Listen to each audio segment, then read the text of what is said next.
All right, good afternoon, people. Sorry for the delay. We had some troubleshooting for us to do. But we're back again.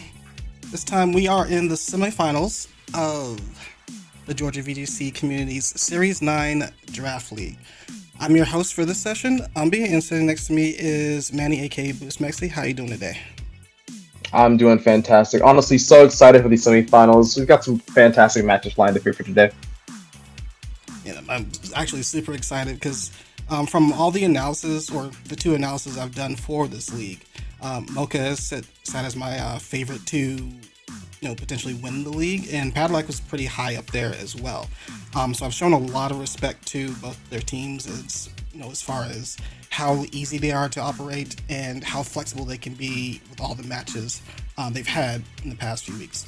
You'll have to excuse me, I've been around dust all day, so my voice may sound a little bit off, but we'll make it through nonetheless. All right, now the first match we're going to get into today is going to be Mocha versus Patillac, and then we'll follow up with Papa Shuckle versus Professor Walnut. It's set to be a pretty good series. And then next up on your screen, let's just take a look and see what both players brought to the table for this first match. Manny, what are your thoughts going into what they might bring into these matches and how they might strategize around each other? Well, Patillac all season has been utilizing their fantastic, just like wide variety of offenses available to their team. Typically able to run over their opponents just by clicking the good buttons and powering through them. They've showcased it last week with their Urshifu Tornadus lead. With the second game, they went into the Comfey and the Latios. I'm expecting to see a brand of that brought to this match as well. The only difference being from Mocha's side, they too have a wide offensive prowess. In addition to that, though, they have a lot of really fantastic defensive mons in Grimmsnarl. You have also the Swampert there, the Porygon 2. Even the Mandibuzz can play a factor into this matchup, I think. So I think it's going to be a tale of, can Patillac power through the defensive prowess of Mocha, and can Mocha establish a game plan to where they're able to retaliate and really gain traction here in the matchup. So I expect to see the Celesteela shine from Patillac's side. It's proven its worth all season long, and I think it's going to do the same here. And I'm curious to see just how Mocha approaches that mon in particular going into this game. Same here. Like, Celesteela has been kind of a high priority whenever I'm looking at Patillac versus anyone else. It's always kind of this looming threat that is either going to lead out strong, dishing out a bunch of airstreams, as well as it could be in the back. As a steel type, tendency tends to be that you can reserve these as very sturdy mons to clean up the end game with. Even some of Patillac's closer game threes where they've lost still kind of go down towards the Celesteela. It just barely misses out on wrapping up everything for that game. Now, peculiar thing about this match. So far, Mocha has won six out of 7 of their the regular season matches, with Patillac being the only mark on their record. So I'm curious to see if anything has changed between the previous matches that gives Mocha an edge to come out on top. But either way, I'm pretty excited for whoever the victor is going to be, because they've definitely earned a slot into the grand finals. Any last thoughts before we go ahead and get into it? I'm going to go ahead and get it started. I think that pretty much covers everything. The one thing I am super curious to see going into this matchup is how the speed is going to be controlled, whether it's via Trick Room, what Patillac's doing as far as the Comfey and the Tornadus, and how that's going to interact in this matchup, or if Mocha's going to go guns blazing and just forget about going for the Trick Room and just trying to match the offense and speed. But we'll see what pans out. All right, well said. If that's the case, let's go ahead and get started. And sorry, I'm going to do my usual thing where I skip ahead so we don't have to wait too long, but we can actually get a quick glimpse at what each player is bringing to the table here.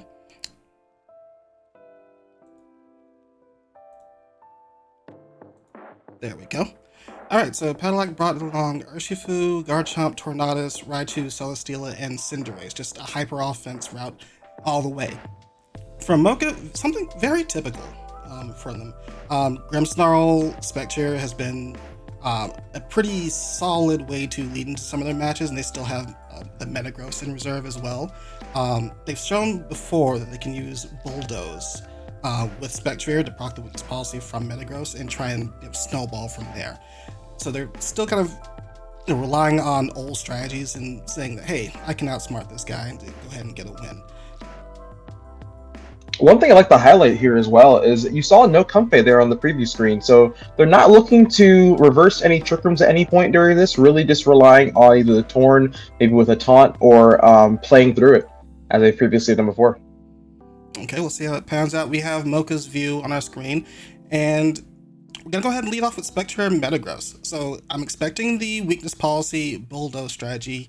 Doesn't necessarily have to be right off the bat. It is staring down a Tornadus, which can immediately grab speed control, making the speed drop from the Bulldoze kind of null and void. We're going to see the Will-O-Wisp come out here into the Garchomp, so barring that Lumberry here, if this Garchomp chooses to max, it's going to have its damage neutered quite significantly. Patillac taking their time. They want to get this first turn right, because you don't necessarily want to go ahead and press the button, but Tailwind is just a really easy button to press. And no early max here, respecting whatever it is that Mocha may be plotting there. Just going for the Earthquake. Okay, safe bet. Tornadus gets to be immune to the Earthquake, and Metagross doesn't protect, kind of sniffs that out, so it's trying to stay safe as well. Spectre gonna go ahead and burn the Garchomp, and it lands, so pretty even start overall, I would say. Of course, the Garchomp is crippled from leading off with their offense, but because they haven't maxed yet, they still have a lot in reserve that they can use to get an edge off this game. And we didn't see a Lumberry there, so I'm curious as to what item the Garchomp may be holding. Potentially a White Herb of sorts, but not going to prevent burn in that situation. Okay, we didn't see Life Orb either. Really curious. Like, it could be White Herb, perhaps maybe even a choice item? Potentially. Though the damage on the Spectre, I wouldn't bet a choice item. Okay, let's switch into Salamence. Gonna cripple the Garchomp even further. So this is actually kind of a prime position for Mocha. And it also sniffs out the White Herb on Garchomp. Excellent. Oh, there it is, the White Herb down. Metagross is going to get a free max here. Not really fearing the Garchomp on any level, barring maybe a Swords Dance coming out, but regardless, going to get this Steel Spike off and just going to set up for these later turns. Really, really good position here. You still have to kind of figure out what's going to be in the back for Patillac. They still have their max in reserve. They still have several key pieces, including what is very likely the Celesteela we've been making so much noise about in the back. So whatever setup that Mocha goes in with here, they're going to start off with the Steel Spike. Pretty hefty damage dealt to the Garchomp, but we've already kind of determined it's not necessarily a factor here. But it's definitely making life hard for Patillac at the early stages of this game, but he's not out yet. And for what it's worth, I mean, this Garchomp, it is burned. It has been intimidated, though negated by that White Herb. But that Salamence still took half there than Dragon Claw. We now have Immense at half HP. The Spectrier has also taken about half. So while Mocha is in an advantageous position, they are somewhat damaged. That P2 coming in, though, is ready to soak up whatever hits are coming out here, though. And it's looking like Metagross got another free turn of max. And this is kind of an ingenious point to Mocha's team as well. If Patillac's going to default to a Tailwind strategy or an early Airstream strategy, the P2, if they're running a Trick Room set, very likely it's running a Trick Room set, it's going to go ahead and negate the speed advantage they gained. Another Steel Spike aimed at Tornadus, going to bring it down to the Sash level. So both items sniffed out from both of their leads.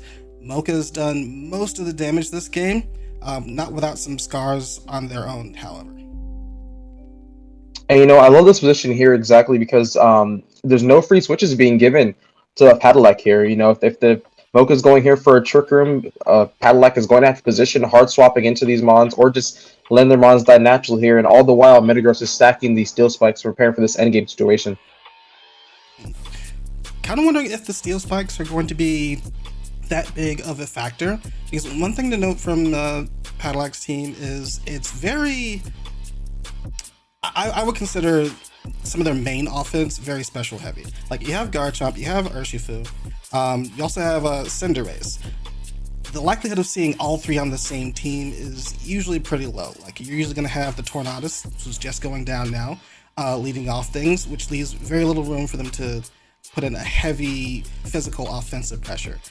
They may also be deterred from that because of the Salamence's Intimidate, as well as the Steel Spikes that are likely being set up from Metagross before they even start. I'm definitely inclined to agree. This Celesteela, potentially, I have to imagine Celesteela is in the back here, given the way that Patillac has been playing Celesteela, potentially the Urshifu as well, potentially also the Cinderace, really any combination of those. The Celesteela most definitely, I have to imagine, is there, and I'm curious how they're going to respond here. But the Cinderace comes out. Not sure if that is in their intended max target for this game, but if so, they are in a decent position right now, I would say, to prepare for that or try to stall out this Trick Room potentially with a Protect and go for it later. Agreed. And then you can see Mocha here opting to let the Garchomp go down on its own to burn. The Cinderace, I'm expecting, is going to max either within the next 2 turns or so. It's going to be very difficult for them to get past the Metagross's +3 defense stack, and Cinderace is the one to do it. I'm not sure if they have any confidence that without any boost, Cinderace can do it, especially under Trick Room, but we'll see. And, no Protect coming out there. Honestly, I'm kind of doubtful not that Cinderace is going to be the one going for the max here. Already being brought down to about 30% HP. That's not a good max option, and it's really putting a lot of pressure onto whatever mana is left in the back there. Agree, yeah, especially since it just took additional chip from Life Orb. So Patillac's going to be pigeonholed into whatever is in that last slot, very likely to go ahead and Dynamax, but still, they're in trouble. And there it is. There's the hero of the evening. Very likely, we're looking at a set that includes something like Flamethrower, I believe. I think that's the only way that you're really getting past the Metagross. And don't have too much to fire back into the Celesteela with. I think I spotted the Thunder Punch on Metagross, so that may help a little bit. Yeah, it's going to be all up on Celesteela's very sturdy shoulders to get them back in the game. And while the Celesteela is positioned quite nicely, the one thing I have to point out is if that P2 carrying Eerie Impulse starts spamming that into the Celesteela maxing here, it's going to be hard negated. The one thing it's going to come down to, I think the Celesteela can still tear through probably the most of the rest of the team, but P2 versus Celi, it's not looking favorable, I would say. Agreed. Let's see how the turn follows up. Sucker Punch coming out, potentially proccing that policy there on the Metagross. Through the +3, it did a chunk of damage, and that wasn't even a critical hit. Life Orb is showing its prowess here. Life Orb and Libero getting that stab there and Sucker Punch really shining. Going for the recover there on P2, not opting for an Eerie Impulse or any decreasing move there. So this Celesteela will get off a full damage attack here into the P2. Okay, fortunately, it's only a Steel Spike into the P2, so they're not taking on any heavy water on Mocha's side. But there's still a lot of ground to make up. They're going to go ahead and knock out the Cinderace, leaving just the Celesteela to fend on its own. I think that's going to be the best case scenario. Cinderace would have had another turn to fire for another Sucker Punch. And of course, it would have gone down from the Life Orb chip. That's another 20-30% to the Metagross that has to take. We want to keep that alive as long as possible, I would say. Absolutely agreed. And while the Celesteela is max and it's at full HP, Trick Room is going to be coming to a close here in just a little bit, and everything else left in the back for Mocha is faster than the Celesteela. It's going to have to pull its weight. Alright, and I actually overlooked what moveset Mocha's running on the Salamence.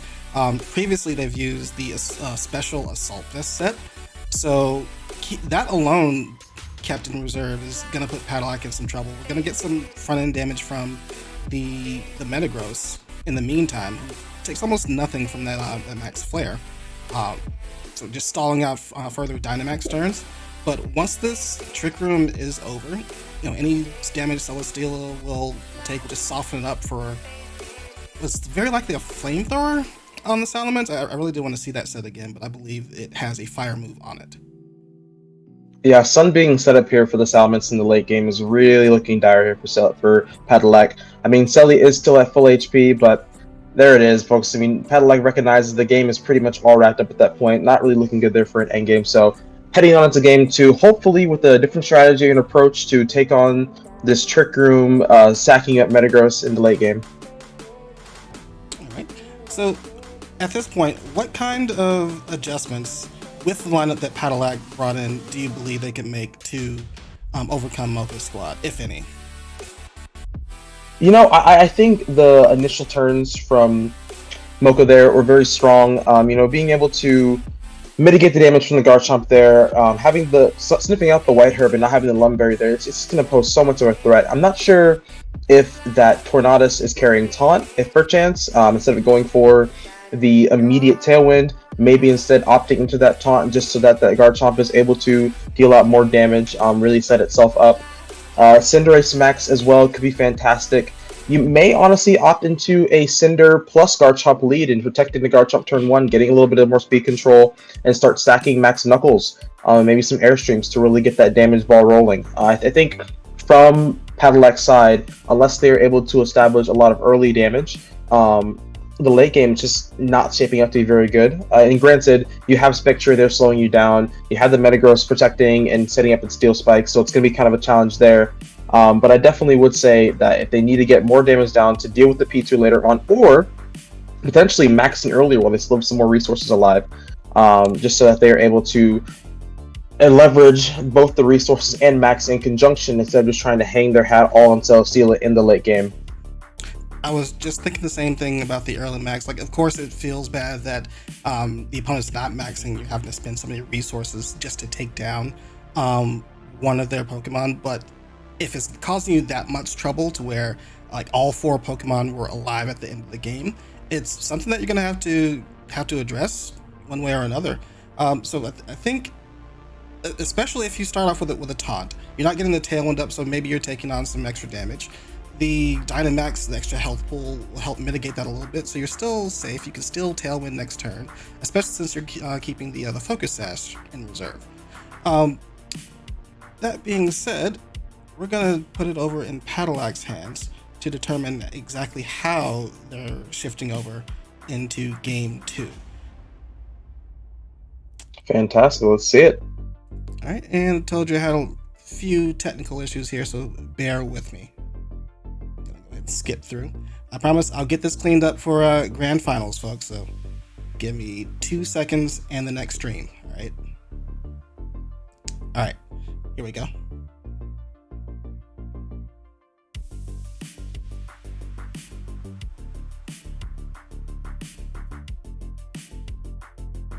Yeah, told you it's been a long day. Been around a lot of dust, cleaning up, setting up my own home. So everything is a little bit out of whack, but appreciate you sticking through this with us. And we're going to jump here into game 2. Let's see what kind of adjustments have been made here to tackle on this matchup. Leading off with the Cinderace and the Urshifu here, so interesting. Not even bringing the Tornadus for the Tailwind, at least in the lead. Really looking to just output that damage early, it seems. I think this somewhat directly addresses the Spectrier threat, because now you have the threat of Sucker Punch from the Cinderace, who doesn't necessarily know that Focus Sash is on the Spectrier. I don't know if Sucker Punch is, a one-hit KO on the Spectrier in any case, but if that was the goal, to spook it off from that point of view, Mocha's still safe in a certain manner of speaking. And the Cinderace being immune to the Will-O-Wisp, at least in its fire variant with that Libero ability.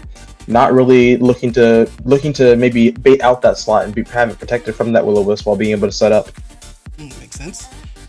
Alright, see a swap from both sides. Celesteela for Patillac. For Mocha, seeing a Salamence, which I understand. 2 physical attackers coming out, which I just made a wrong analysis on in the previous game. You want to go ahead and cripple them with an Intimidate, and you're probably seeing a Willis come out as well. If the Urshifu... One thing to note there, though, we're seeing a Scarf Urshifu, I do believe, moving before the Spectrier. Exactly. Immediately picking up that quick KO. I mean, that is just pivotal for this game going into these next couple turns here. I mean, this Spectre having that snarl, having the bulldoze, the proc the policy, and now we have Celesteela out, is looking in prime position. Indeed, that's one way to do it. So, kudos to them for holding on to that option, hiding that item until this next game. I think they were hoping to pick up a win before they had to reveal it, but one way or another, that's one way that you're going to deal with the Spectre, especially if it's Focus Sash. With the 3 hits from its signature move, Surging Strikes, it doesn't have to worry about the Focus Sash at all. Absolutely bypassing that Focus Sash and netting the KO there, absolutely crucial for this game plan, I believe. Okay, how will Mocha adjust? We have Salamence and Metagross on the field versus Celesteela and Urshifu. Urshifu is still at large with its Choice Scarf. Doesn't necessarily mean too much versus the Urshifu. Not going to do too much damage since you're locked into these Surging Strikes. And versus the Metagross, it's not weak to the Surging Strikes, and with the higher defense, it's not going to be necessarily taking too much as well. But it's going to swap into Porygon 2, which is an interesting development. P2 getting that download special attack boost, so any special attack boost coming out from Mocha going to be amped up there just a little bit. And we're seeing the Salamence, I believe, max here from Mocha's side, just trying to establish that same dominance in terms of picking up a KO here, really wanting to remove probably the Urshifu here from the battlefield. Now, we've seen this a lot in Mocha's game 2s, where whatever success they may have found in game 1, there's a defensive swap to the Salamence, and consequently a Dynamax from it as well. Usually to set up some max airstreams, but pretty oftentimes using max flare as a threat to a major target. So whether they're aiming for the Urshifu or the Celesteela here, I'm curious to see what their choice is. And setting up these airstreams here with this P2 would be quite an interesting development depending on what the P2's entire moveset is. Not necessarily posing an offensive threat to Patillac's team, but definitely some of that utility coming into play. Okay, there it is. They just want to get the Urshifu out of the way. So, one hit kill from the max airstream. Very likely means that Porygon 2 is not going to Trick Room anytime soon. Don't want the Celesteela moving first now that you have +1 on both Pokemon. Patillac themselves are going to fire an airstream to equalize the speed field, though. So, depending on who we're setting up, they technically could still Trick Room, but it's very likely not in the cards with the next few turns. Absolutely, and seeing that damage, Patillac seeing that damage into the Salamence on that side, I believe probably suspecting that AV there on the Salamence. Both Mons incredibly bulky, not taking too much damage here, and the Salamence, it's faster than the Garchomp now. The Garchomp is definitely lagging behind here. Even with the Celesteela getting the Airstream boost, it's not going to be able to help the Garchomp keep up on this specific turn. So any attack that wants to go into it it's going to connect here before the Garchomp's going to fire off its attack itself.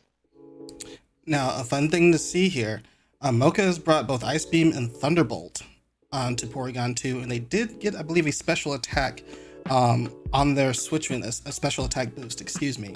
So very well could just fire an Ice Beam into the Garchomp and get a quick KO as long as Salamence is keeping up with these max airstreams, which it's going to opt to go ahead and do. Yeah, it's looking like we might get an offensive duck here, seeing that P2 get a +2 airstream. The Salamence there firing off into the Garchomp into that protect. Garchomp protecting, clearly trying to avoid this hit from the P2 and the Salamence, maybe hoping to get the Celesteela airstream. Oh no, just a Steel Spike coming in to support it. Interesting. P2 there, rather chipped down though, so another attack here from that Celesteela, and it might just be the KO. And I think they're in the clear, though.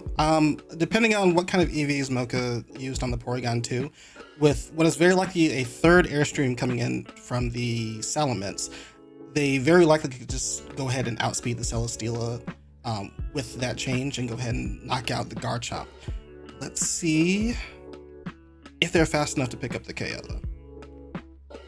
Potentially, and also with the Salamence going for 2 airstreams there in a row and the Celesteela pivoting into that Steel Spike last turn, it might already inherently just be faster than the Celesteela itself.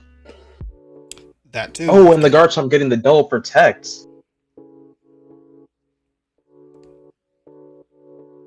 Max Wormman going off, going to proc that White Herb with that attack drop. But even still, a lot of damage going off there to Garchomp. That may be a boon for it too, because after these Dynamax turns are done, Salamence does have the ability to switch out if Mocha feels warranted, and then put further pressure on the Garchomp with a -1 from the Intimidate. And there it is. With the Airstreams, Porygon 2 did get enough speed to recover before the Celesteela could fire off. However, these Airstreams, I believe, may have equalized Garchomp speed versus Salamence. If that's the case, they could fire off their own Dragon Claw, which you saw earlier, to knock out the Salamence. It's already been chipped away at a little bit.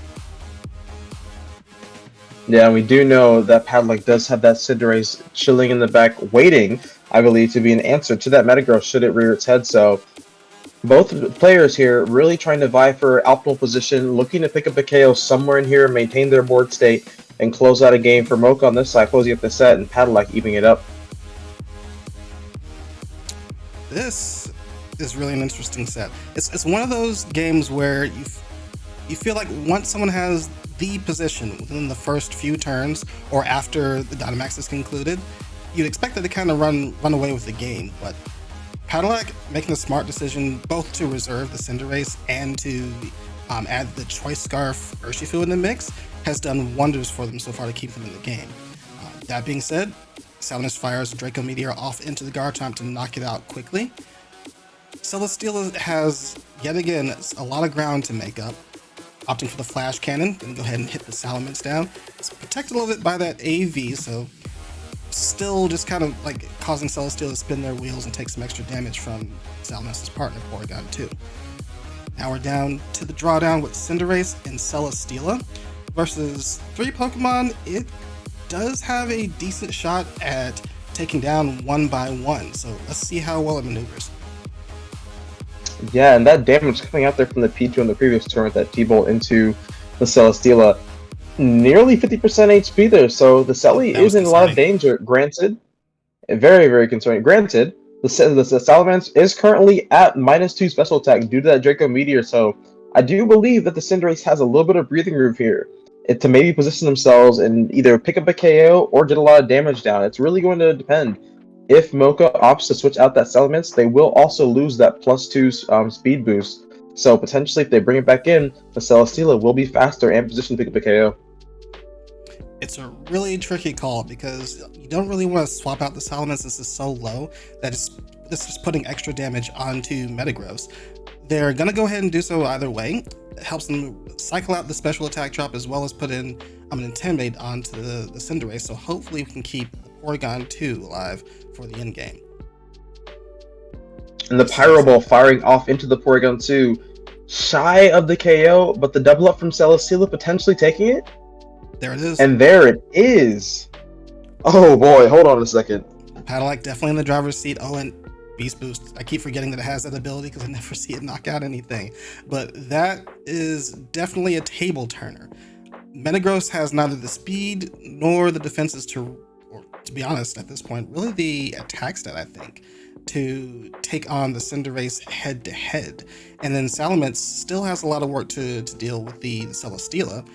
It's in KO range of the Celesteela, who still has retained their speed boost from the original Dynamax. Mocha's in a lot of trouble with this game. It might actually seal it.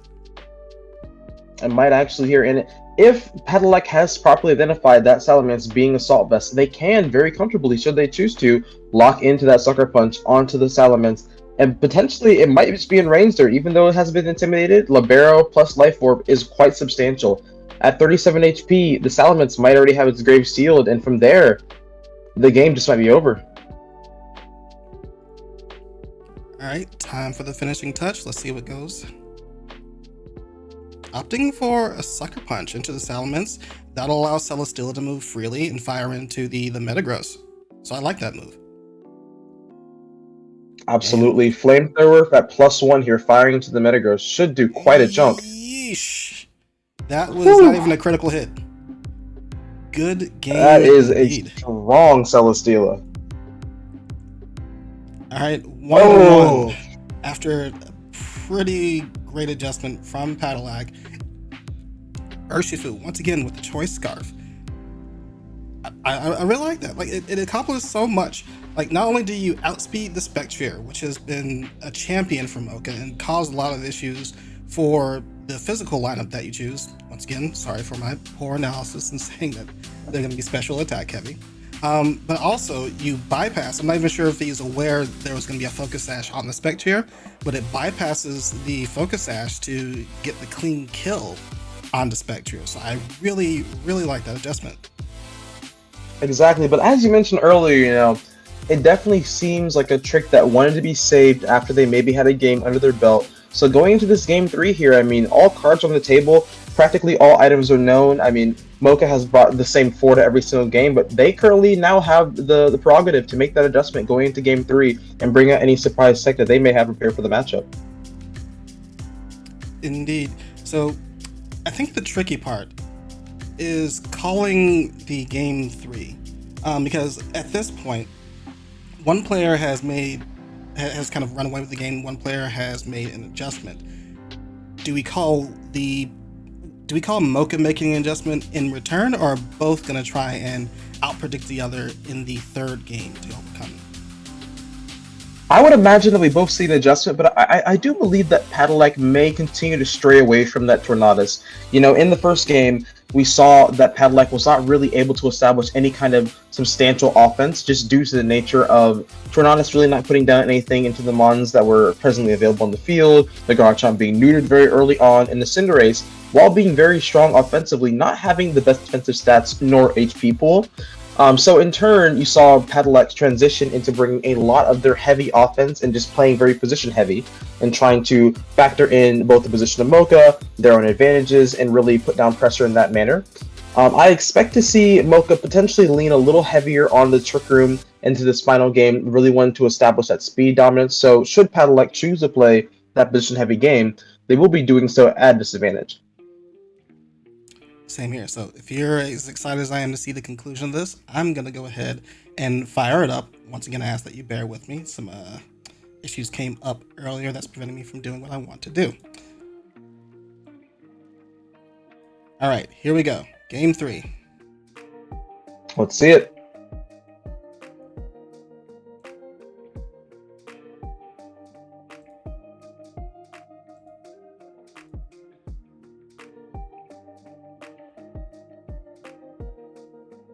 Oh, and there's a Celesteela Urshifu lead.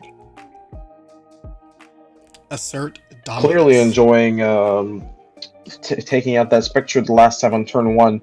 Potentially looking to do the exact same thing here, but I'm not quite sure if it's going to pick up the KO like Patillac imagines. We'll have to see, though. Agreed.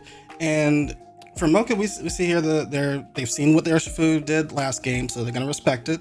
Switching into the Salamence we just saw there. We're also going to see an early Max, likely to deal with the Celesteela. We just talked about this. We've identified this early game threat that's going to cause an issue for us. In this case, Patillac has made a bold move to lead with the Celesteela. So Mocha's response is trying to Dynamax and clear it out early. I believe they selected Max Lightning from the Thunder Punch they brought along with them. Let's see what fires off.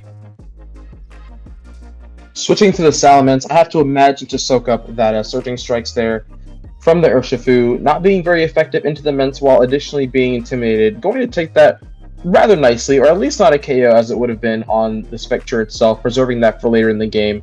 Going to be very, very useful. We see the Metagross here maxing, potentially a max on Patillac's side, though with Celesteela being slower than Metagross, we are not sure yet. This Max Lightning is going to hurt, though, whichever target it goes into.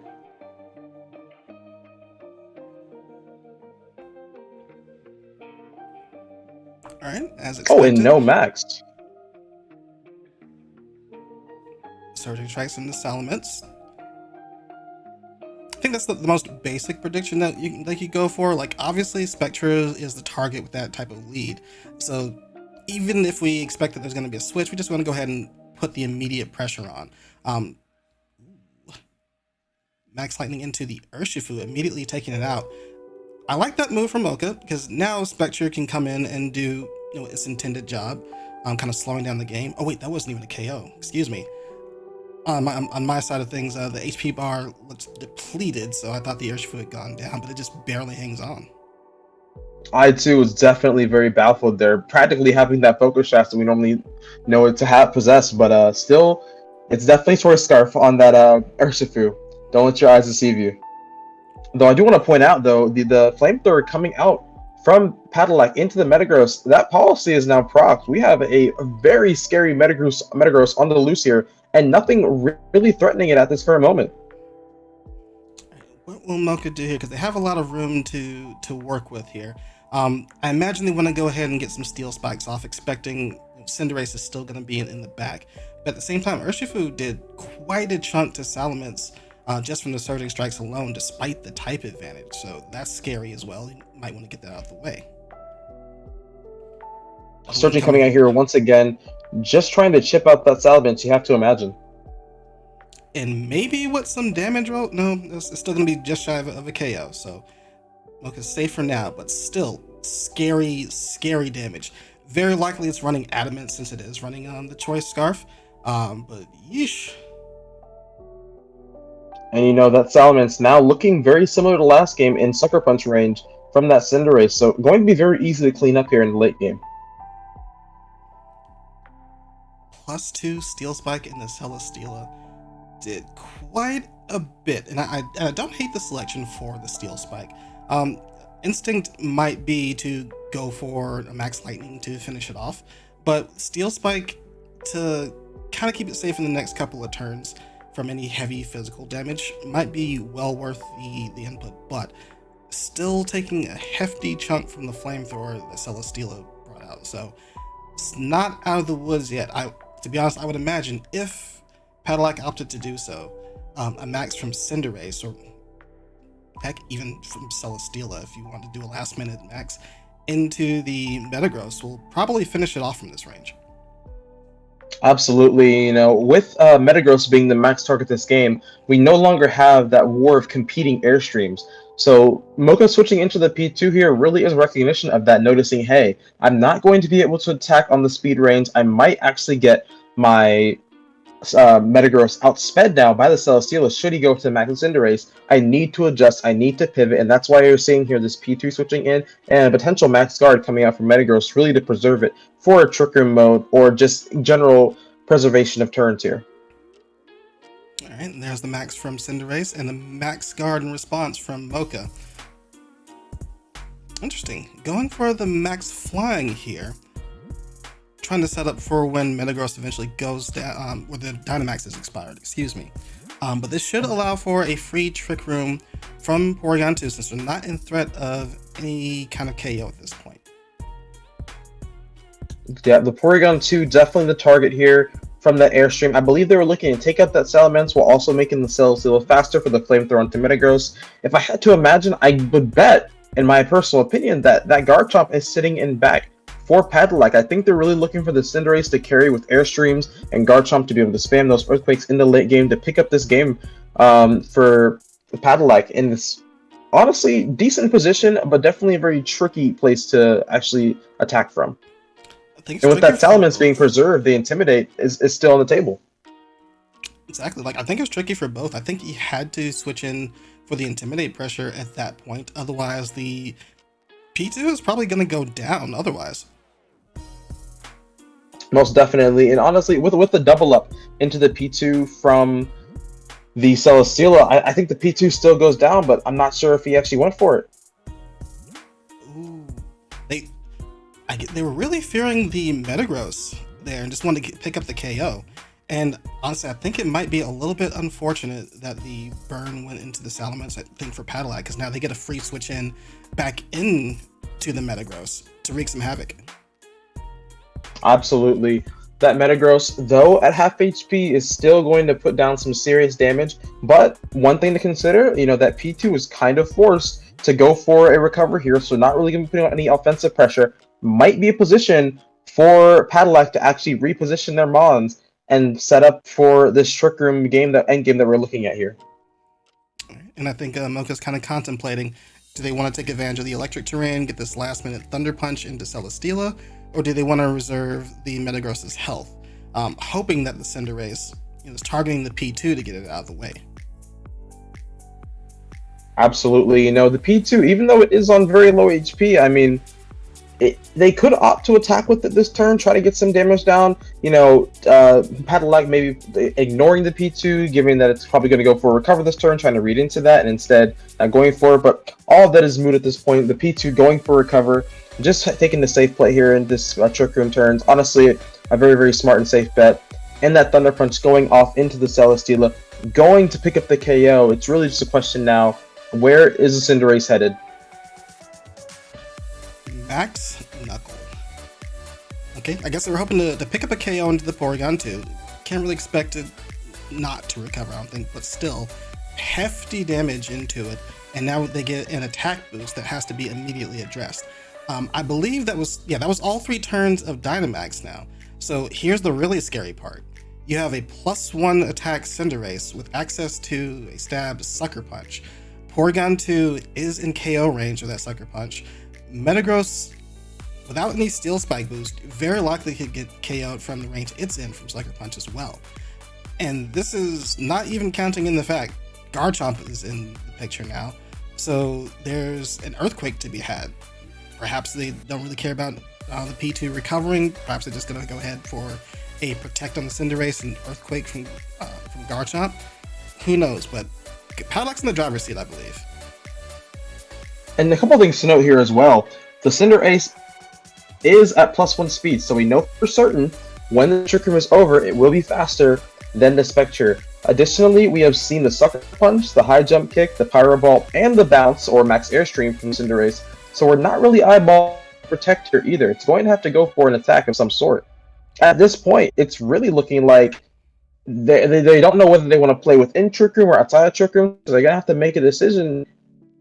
How do I approach this? And I believe the flinch coming out there in that last turn, Cinderace not moving. I think that might just seal the game there. They were targeting Porygon 2, who recovered. They chose Sucker Punch, so it failed. And there's a Sucker once again. Opting to go into the P2 with Sucker Punch. So Metagross is still left at large. Porygon 2 is going to fire off Ice Beam into Garchomp, which is an easy pickup for him. It's going down into the wire, but everything is shifting into Mocha's favor here. And there it is. We have a 3v1. This might actually be wraps. Oh, wait, that was all 4 Pokemon. Excuse me. I'm not paying attention. That's all 4 down. And that's the end of game 3 there, Both games, all 3 games, honestly, playing out very close in the early game, but a couple of reads really changing and shifting momentum in either side's favor. That last game, really the prowess there of P2 and Trick Room really shining, having that speed control there in the late game that Patillac gave up on after game 1 in Tornadus, really pulling it together there to close out that set. But fantastic set from both players there. Agreed. Honestly, I was just so excited for everything that was going on that I failed to pay attention to what was being knocked out and how many Pokemon each player had left. So I apologize to the crowd. Agreed. But anyway, very worthwhile set. It's one I was hoping to be in Grand Finals, but Semifinals is close enough, so I'll take it. That being said, Mocha's gonna move on into the finals that we should be streaming on next week. And for this session, though, the next match we're going to have is Papa Shuckle and Professor Walnut. Before we get into that, though, we're going to take a short break. So get up, grab some water, stretch your legs, and we will be right back.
All right, welcome back, folks. Just had to get a drink of water ourselves and walk around a little bit so legs don't fall asleep. But we're back into the semifinals of the Georgia VGC's Series 9 Draft League. So thanks for sticking around with us. Oof. After Mocha overcame their demon of Patillac, the only Mar on their record for the season, we're moving on with Professor Walnut versus Papa Shuckle. All right, and I'm not certain. I'll have to take a look at their player cards myself. I didn't internalize this information, but have these two met up before? Yes, they've met up in week 4, where Papa Shuckle beat Professor Walnut 2-0. Now, I'm not gonna lie to you, week 4 was a little bit out of memory range, so not completely sure how that match went down. Let's look into how we think this match might go. So on your screen, you got player cards for both players and their potential drafts. Manny, your thoughts? At first glance here, I'm so curious to see what Professor Walnut's going to do to attack the speed advantage from Papa Shuckle's side. You have a lot of things going for Papa Shuckle here in the matchup. Amoongus is going to wreak havoc, I have to imagine. Though I believe Sweet Veil is an option for Bombi as an ability, so potentially that could have some play there. Should Walnut go for a Trick Room strategy.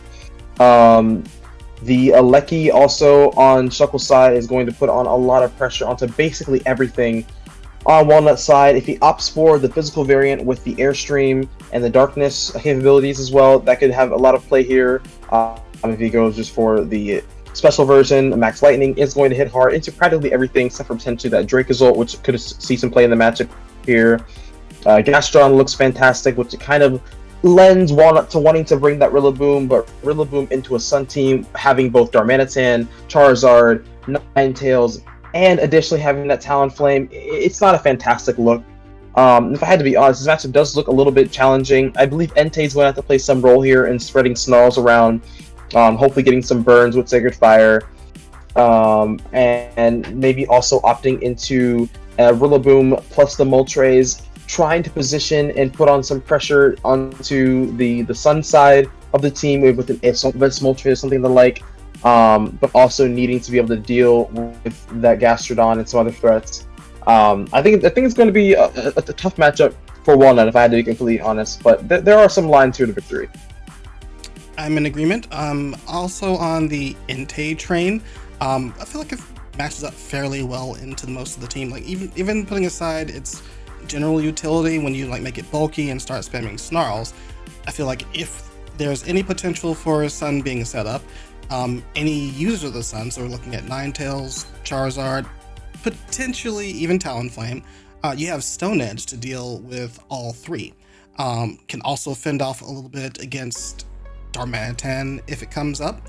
And here's a really cool point if anyone's thinking about it. If Talonflame does come along, it could carry extreme speed. So Talonflame has access to Gale Winds, which gives +1 priority to all of its flying moves, including the main reason people use it, Tailwind. Entei can extreme speed, which has +2 priority to break Gale Winds. And if they have anything faster, which naturally they don't, but they're potential Scarf users that could go first. If they have access to that, then they can shut down any strategy that they might have with Talonflame, just as an example. That being said, the way the rest of their team rounds out, I'm in agreement. Rillaboom is a tough ass to bring into this type of team.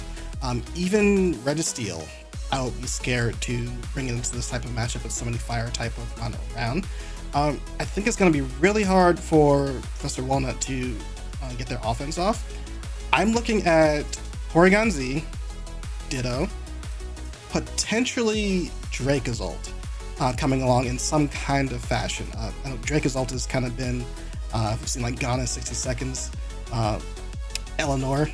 That's been kind of a curse for Mr. Walnuts.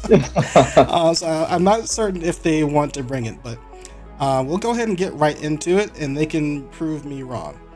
So, Now, one thing I do want to mention though is I would love to see a potential Max Star Manitan coming out of Papa Shuckle there with like a coaching Ryolu strategy. Definitely not necessarily optimal, but it would be awesome to see. I'm in agreement. Instead, though, I know they've recently used it. They're going for Kangaskhan, which has Fake Out and Last Resort. I want to believe.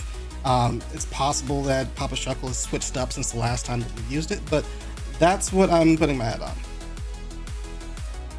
We see the Sableye coming out from Walnut here, looking to add a lot of wacky shenanigans, I think, to the match here, with that Ally Switch, Quash, Rain Dance, and Fake Out set. Something that we don't necessarily normally see, really the Rain Dance, I would say. But the Fake Out and Quash definitely going to help alleviate some of the speed stress that we see here in this matchup, especially that Regieleki being faster than everything in existence. Agreed. They were probably thinking, the same thing we're thinking. We see 3 fire Pokemon, including a drought user in there. We're thinking they've got to be bringing Sun, right? So there's some contingencies there.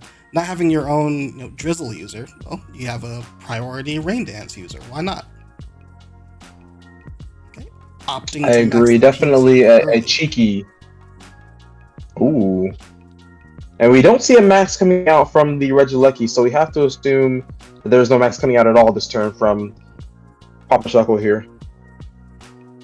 Fake Out into the Togetic does quite a bit of damage. Oh, and the Electro Web slowing it down. So even after this supposed max strike, that Regieleki will still be in the driver's seat, showing the Life Orb there too.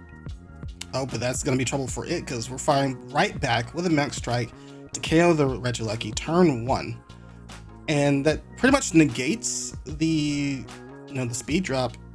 At least while Kangaskhan is switched in. Not going to do too much for the Urshifu that is just switched in.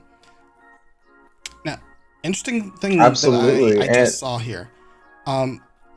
If you've seen any of Professor Walnut's previous matches, pretty much their Sableye and Togetic have been full utility. They've opted to bring Dazzling Gleam into this matchup, possibly respecting the Urshifu a little bit. Before it can even fire it off, though, it's going to go heading down to, and there it is, Last Resort.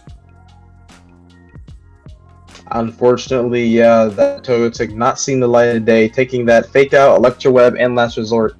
But, Urshifu is a really interesting mon here. I mean, it is able to threaten the PZ quite significantly, and being Dark-type, being immune to those Prankster moves coming out from Sableye, not going to be able to actually interact here. But still, going for the Detect, still respecting that Fake Out pressure from the Sableye. There it is, Porygon Z still moving first. After all, we just saw the speed advantage against Kangaskhan, or disadvantage rather, negated from the use of max strikes. However, Urshifu protecting is going to mitigate some of the damage there. And here we go, another Last Resort. With Scrappy, it's able to hit Sableye with it almost one-hit KOing it. That's actually pretty scary. This Kangaskhan better be getting its check because it has been putting in quite a lot of work here with that Last Resort, chipping out all of these support mons on Papa Shuckle, on Professor Walnut's side, and leaving Papa Shuckle in a relatively healthy position. Should that PZ want to go and fire off the Hyper Beams, they're going to be incapacitated for a turn. We do know on our end that we have that Dracozolt sitting in back, but we don't quite know how well that matches into the rest of Papa Shuckle's lineup, whoever he has chilling there in the back. So, this game truly looks like it could go either way. Now, that being said, I'm actually going to give advantage to Papa Shuckle here, because Porygon Z, if it really wants to do some damage, it's going to have to fire off that Hyper Beam, which, with Sableye potentially going down this turn, leaves it in a tough spot the next turn. They've only got one more Pokemon left after this, and then Porygon Z will be unable to move. Instead, plays it safe, goes for the Ice Beam instead to get some damage down. Sableye going down as expected. So we're now down to 2 versus 3.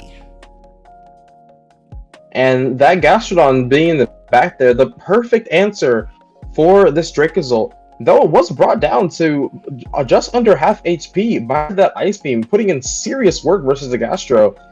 it might just not have enough in the tank here for these final turns. Agreed, especially if it decides, oh, we're maxing Kangaskhan? Okay. I like it. We're going big. It's either that or go home. Might as well. This is semifinals. It's family business here, and Kangaskhan's here. Hey, Kangaskhan plays Guile in Street Fighter, just saying. Gastron opting. Gastron opting for the protect there. Alright, we Dracozolt firing off, I have to assume, is a Hustle Ice Beam or Drake or Bolt Beam? Or the Bolt Beak? Yes. Excuse me. Yeah. Hustle, Life Orb, Bolt Beak into Max Kangaskhan did 50%. That is incredibly scary, but Papa Shuckle is still in control here. We've gotten a little bit of a speed advantage, possibly. Thanks to Professor Walnut for checking for us. It's Kangaskhan still -2 speed, so that Mike Strike might not be enough to equalize the speed disadvantage. And yet there it is. Porygon Z moving first proves just that, and they get a quick knockout onto the Gastrodon. And another knockout on the Kangaskhan with another Bolt Beak as a result. Those early max strikes actually paying dividends here late in the game. So now we've just reversed this into a 2v1 scenario. This is tricky. Yeah, and unfortunately, that Life Orb chip not taking out the Dracozolt, living there on 5 HP. I mean, Urshifu, it has that Sucker Punch access there, but I don't believe it's going to be able to take a hit here from the PZ. Very well should go down to one hit from either Pokemon. I feel like you have to target the Porygon Z and hope for Hustle to cause Dracozolt to miss is the only out. Right, it's looking like it here. Oh, and they opt going the Wicked Blow into the Dracozolt. Okay. Now it's down to the Hyper Beam to miss, but we're gonna play it safe and hit Urshifu with an Ice Beam instead to go ahead and knock it out.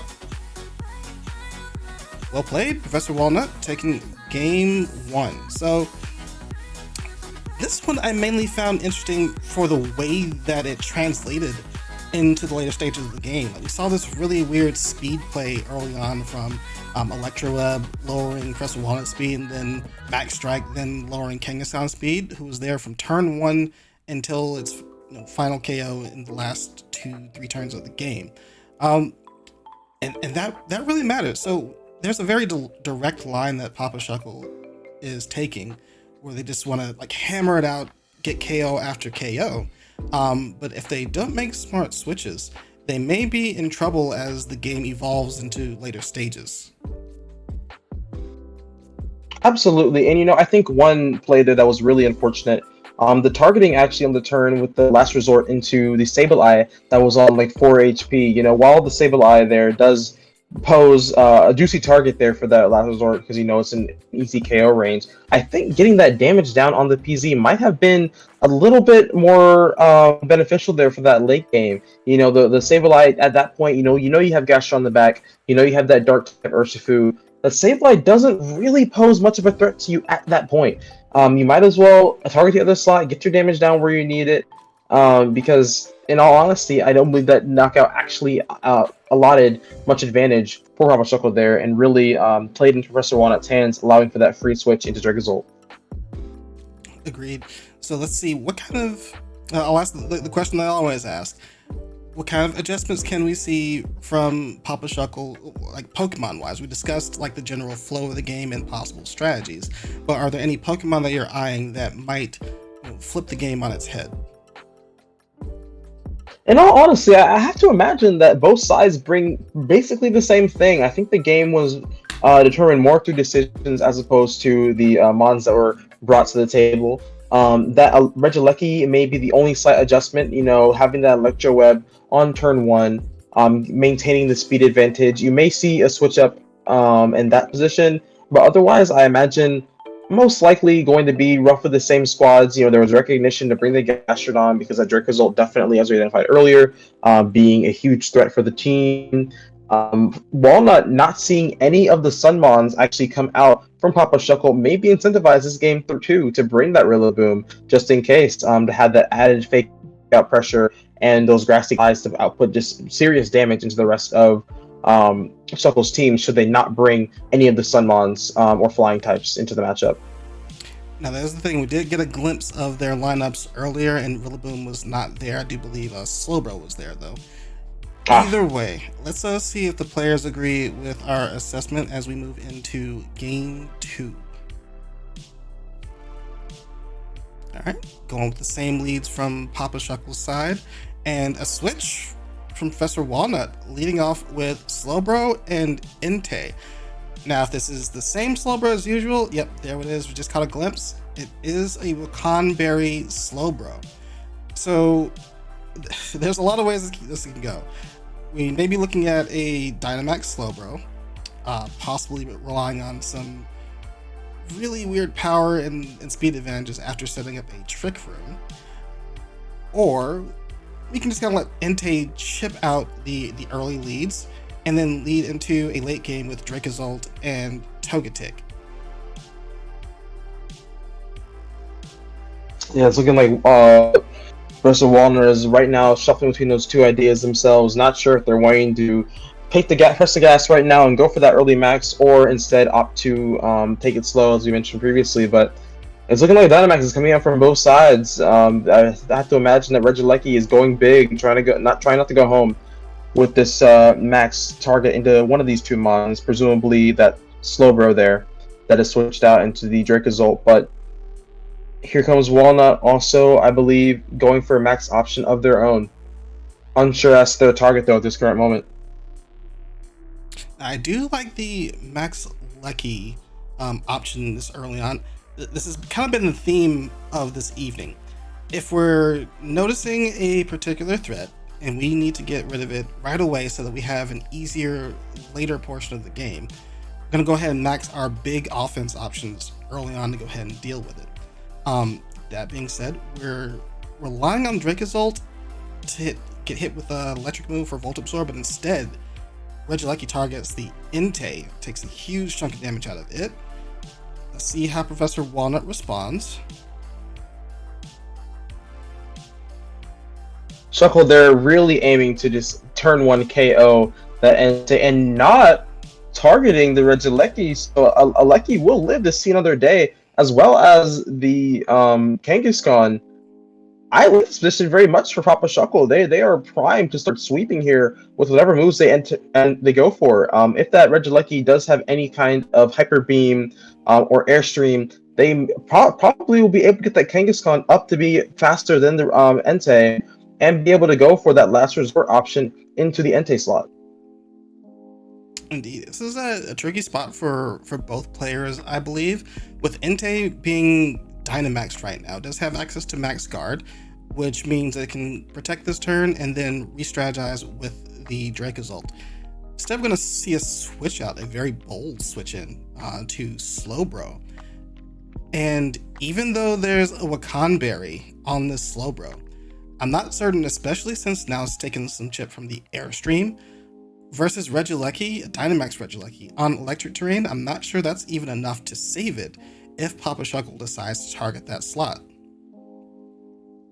Shuckle reading into that max guard from the Entei, double targeting into the former Dracozolt slot with that last resort. They are playing fantastic right now, you know. Professor Walnut is trying to make these switches, trying to maintain their advantage, but it's looking really dire here. I believe they're a little bit flustered. They may not have expected the early max from the Regieleki. Salvaging a little bit of the game here with the swapping out their Dynamax, which was always a bold move, to absorb the Max Lightning, but only to be brought right back down to low health with Kangaskhan's last resort. Excuse me. And there's the Trick Room. Now the question is, you know, do we have that Gastrodon in back? You know, are we going to be choosing to switch out this Kangaskhan and preserve the Mon still in this situation? You know, what kind of options are we looking at here? Hey, there he is. He's on the same mind track as you. And Gastrodon once again comes in. And you gotta believe that he was predicting this kind of lineup where definitely where Slowbro comes along. and possibly where Dracozolt comes along, and it's just been this perfect storm to deal with both Mons in one fell swoop. So Mr. Walnut's in a little bit of trouble here, just strictly matchup wise. This is a rough position. I mean, we had the Muddy Water, we had the Protect from the Regieleki, so the Muddy Water goes to the Gastrodon, we get that special attack boost from the Storm Drain. You know, we read into the Bolt Beat going into the Kangaskhan there. Also, the Gastrodon being immune to that. You know, this Gastrodon, it's at +1, it's in the sun, and I think it's having fun, you know, here picking up a knockout on the Entei with that Earth Power. It's in prime position, and we're underneath Trick Room. I believe this game is all but wrapped up here with this Gastrodon truly being in perfect position. Agreed. Professor Walnut just kind of paint themselves into the corner, not only setting up the Trick Room for the Gastrodon, which hadn't been revealed yet, but setting up the Max Flare. Any damage they would have done had Gastrodon not been part of the plan would have been gutted for the Slowbro because of the sun being out. Absolutely. We see the Togetic switching in here, but I'm not sure it's going to be able to put on quite enough off to negate what's already been dealt out here in this last couple turns. You know, we have to assume that Gastrodon is possessing that Ice Beam, as a lot of tend to do. And there it is, firing off into the Togetic, going to do a lot of damage here. Very safe option too. Like, even if it hadn't gone for the Follow Me, Ice Beam finishes off the Dracozolt. Biflorb itself is just going to go ahead and do that for him. So, yeah, this is looking like wraps. And with that bounce there, you know, we have also fully identified, you know, this being a mixed Aleki, potentially. Well, no, we know it does have a Life Orb, but this being a mixed Aleki with some physical moves and that Electro Web. And first of all, no, he's gonna wrap it up there, you know, folks. He knows this game is over, and we're heading into a game 3 for both of our semifinal matches here. You know, I think we can ask much more for a fantastic semifinal weekend. Agreed. So I do want to see a little more from this final match of the day. Professor Walnut really in a tough situation. Like, we already speculated going into the match that they just had a tough matchup, like all Pokemon considered. And I don't believe that the use of Slowbro was going to be the way to mitigate that. So I kind of think that they're playing a 5v6 right now. And how they maneuver into this final match is really going to determine how good the decision-making process is, really for both players. Honestly, Papa Shuckle can just sit back, let his strong Pokemon do the work, but Professor Walnut's got his work cut out for him. Agreed. You know, we mentioned going into this matchup it being kind of tricky for Walnut, just given the lack of speed, the lack of general offense, you know, being kind of pigeonholed really with that PZ doing a lot of the heavy lifting for them in this whole entire draft league. And having to reposition here, you know, given the defensive and offensive threats from Papa Shuckle, you know, I think going into this game 3, I think we can probably expect to see very, very similar leads from Papa Shuckle. It has not really failed them to this point. It's really going to be on Walnut to adapt and switch up their game plan going into game 3 and see if they can't secure this revenge kill. All right, well, let's go ahead and take it to the players for the final game of the day and the final game of semifinals. Right, here we go. Papa Shuckle. Now, here's a classic for them. They're opting into Klefki and Charizard. This is G-Max Charizard. Remember that. Very likely what's happening here is they're going to start setting up screens to protect the Charizard from anything coming out, and then just kind of go to town. You kind of wonder if they really needed to do that, though. Because I don't really believe that Professor Walnut had a lot to address the existence of Regieleki and Gastrodon. If they try and respond with Dracozolt, well, Gastrodon just comes out and covers it. It's really just a perfect scenario.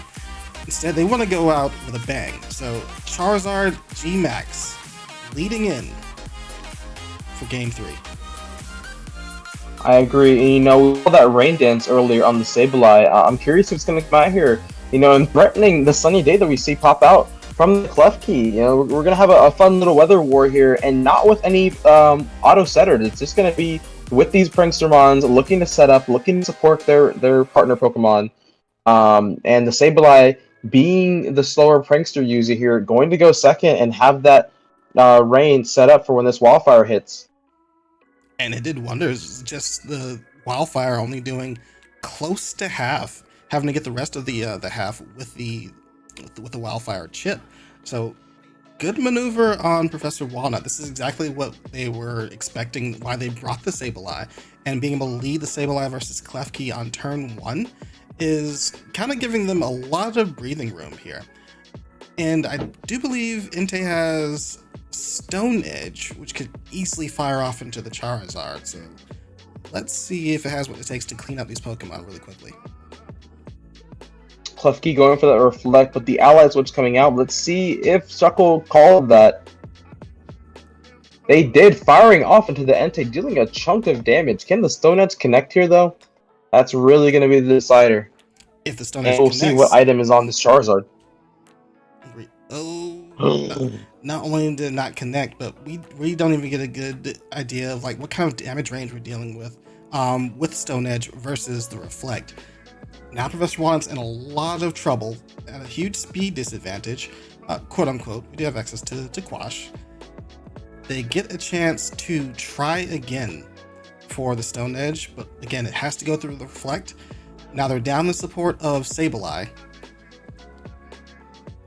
Here we go. And it does have Charty see Berry. That Charty Berry. Fully expecting Entei to come in with a Stone Edge as like one of the main ways to deal with Charizard, and it's cleanly negated it. Papa Shuckle, very strong lead into game 3. Now working on a 4 versus 2. This is very tough. Very tough, and we still have this Klefki, we still have access to the Sunny Day here, so even not in max form, this Charizard with the potential Blast Burn still going to be doing outrageous damage. There's still 2 more turns left of that Wildfire from the G-Max move. Papa Shuckle is a fantastic position, depending on what we have in back. If we still have that Regieleki to regain speed control, if we're able to put down damage onto this Dracozolt, if we have the Earth Speed, depending on what we have in back, we're looking like in a good position. But to be fair, Professor Walnut does have this potential max PZ looking to sweep with these insane max strikes coming out. But hold on a second, that's Dracozolt I see. That is a big Zolt on the screen. He decided all or nothing on a Pokemon, to be honest, that has caused him a lot more grief than success in the regular season. He decided this is where he's going to rest his hat on. And that Dazzling Gleam knocking PZ into range of the Wildfire next turn, and we see a trick coming out. Choice Specs Klefki, I'm not sure this was necessarily the play after seeing that Dazzling Gleam coming out. Agreed, and it's not like it did chump change, to be honest. Now Specs is gonna allow it to do a lot more damage, especially considering Dracozolt is weak to the Dazzling Gleam. Might actually hurt more than it helps them. There it is. Porygon Z goes down to the Wildfire, so it is all left up to Dracozolt to take down 3 Pokemon in quick succession. And here comes the Urshifu, probably opting into that Wicked Blow, potentially going for a Protect here, but regardless, a lot of damage going off into this Dracozolt, still ignoring the Klefki, so those Dazzling Gleams are still going to be firing off with that Specs, and it might just pick up the KO here at this point. Yep, there it is. And your winner is Papa Shuckle. Our top 2 seeds! Living up to their bracket names, we have the 1 seed and the 2 seed going into Grands next week for, honestly, what looks like to be a very, very interesting matchup. I'm so excited for next week. And there's something personally kind of vindicating for me. When I've done my analysis, these players, just based on their drafts alone, I had no purview into how well they perform as battlers, just strictly on Pokemon alone and how well they match up into the rest of the league. These were some of my top picks before the league even started. So just seeing them here in the top 2 slots going into the finals. This brings a tear to my eye, man. Well, we thank you for your services and your duty to our Georgia VGC League, definitely. All good though, buddy. Hey, either way, once again, just very excited for these final matches. We had very explosive and interesting matches that both went into game three. Definitely what we all asked for. And now we're going to have what I expect to be an amazing finals next week. Now, speaking of next week, this one we're going to have to kind of play by ear because I believe Milwaukee Regional is coming up next weekend. If I'm correct. It is. And Yes. while we do this pretty relatively late in the evening on Eastern time, I don't want to take up too much attention away from that event. Not that I'm doing so anyway, but we may do this earlier in the week. But just in case, still set your alarm for 8 p.m. Eastern on next Saturday. When we'll hopefully go over the grand finals. It's up to the players to get me the recording and depends on their schedules as well. So just stay tuned. In the meantime, I'm dropping a link in for the Georgia VGC YouTube channel in the chat. So if you want to see any of the regular season games, or even this stream later on will be uploaded there, go ahead and bookmark that link so you can check it out at your convenience.